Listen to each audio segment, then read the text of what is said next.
Как приготовить настоящий французский крок-месье? Что это за блюдо и с чем его подают?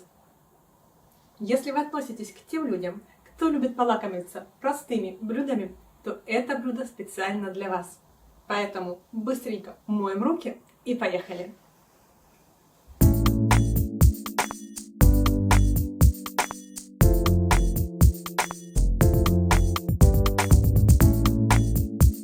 Всем любителям вкусно приготовить доброго времени суток! Меня зовут Татьяна, и вы находитесь на моем канале «Вкусная Франция». Здесь мы готовим исключительно французские блюда. И сегодня у нас в меню горячий французский бутерброд крок-месье. Это блюдо было придумано в начале 20 века. В одном из парижских ресторанов по типу брасserie не оказалось белого батона для приготовления сэндвича. Кстати, у нас уже был ролик про парижский сэндвич. Не забудьте его посмотреть. Ссылка вот здесь.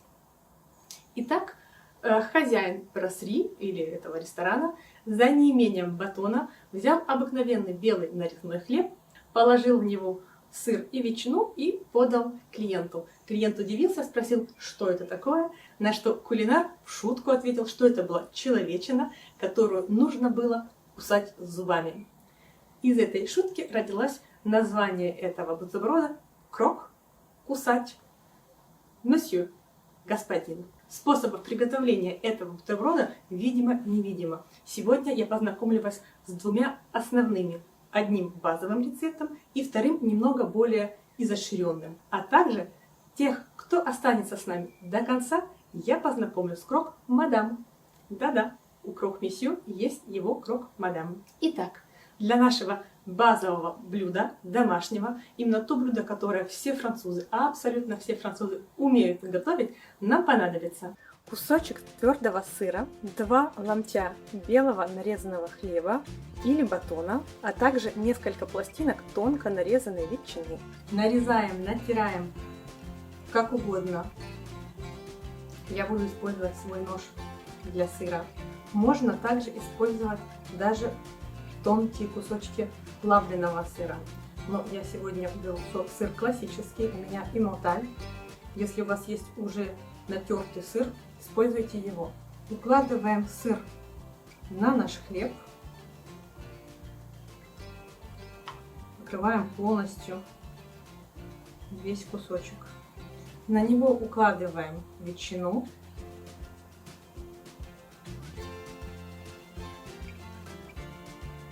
Чем ветчина тоньше, тем будет вкуснее. Лучше сделать много слоев тонкой ветчины, чем один слой толстого куска. Сверху снова покрываем сыром. Закрываем еще одним куском хлеба. А тут сверху можно украсить остатками сыра или даже кусочками масла или кусочками масла вместе с остатками сыра. Перекладываем на противень.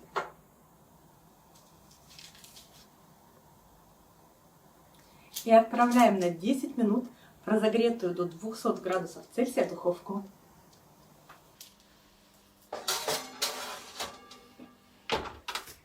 Десять минут в духовке и буквально 20-30 секунд под грилем, и наш крок-месье готов.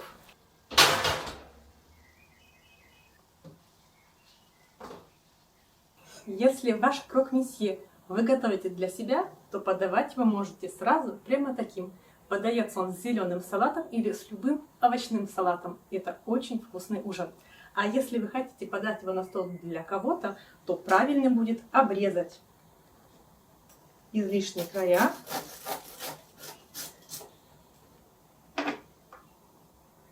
Заодно и попробуем.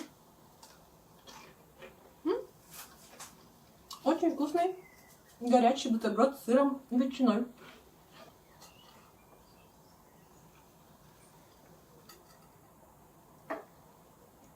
Крок-месье официально готов. Давайте приступим к его более усовершенствованной версии.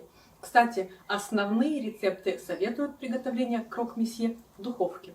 Но также существует способ приготовления на сковороде. Наш второй метод будем делать именно так. Для варианта крока-месье приготовленного на сковороде нам понадобятся те же самые ингредиенты плюс сливочное масло. Сливочное масло достаем из холодильника заранее и даем ему хорошенько разогреться. Оно должно быть очень мягким. У наших ломтиков хлеба мы отрезаем корочки. Из этих корочек мы можем сделать сухарики. Дальше при помощи скалки раскатаем наши ломтики хлеба, чтобы сделать их совсем тоненькими.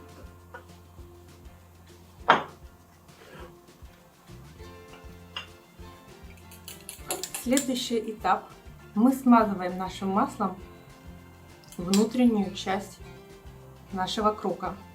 Масло послужит нам связуемым для масла и сыра.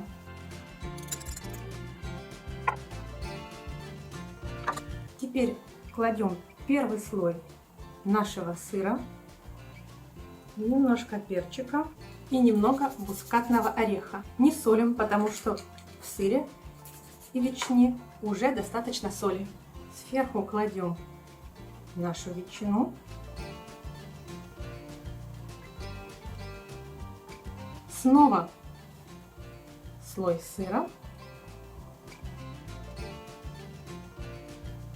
И закрываем вторым слоем масла к сыру.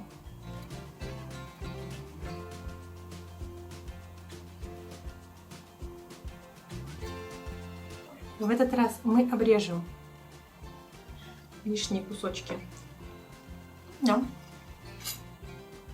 Перед тем, как жарить наш крок,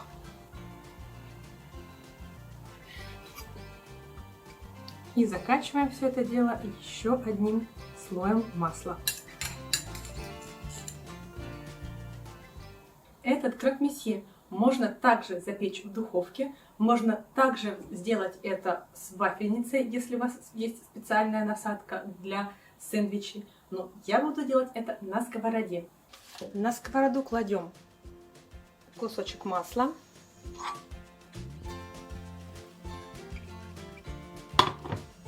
На него выкладываем наш крок-месье стороной без масла. Я советую вам жарить крок-месье на среднем огне. При большом огне он может у вас сгореть раньше, чем прожарится. Проверяем, как прожарился крок-месье. И переворачиваем.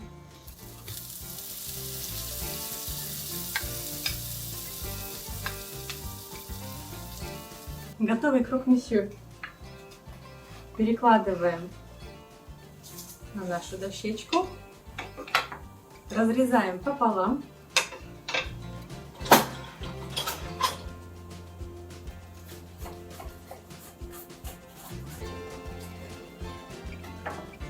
И подаем наш хрустящий крок-месье незамедлительно.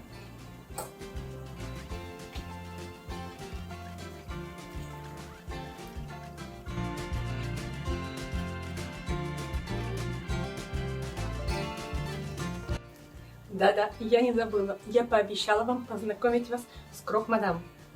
Для этого в разогретую сковороду разбиваем одно куриное яйцо, слегка перчим и солим. Готовое яйцо перекладываем на наш крок-месье. Вуаля! Наша крок-мадам готова. Теперь вы знаете о кроках все или почти что. На этой женской ноте я говорю вам всего доброго и бон аппетит. И до следующих встреч. Пока-пока!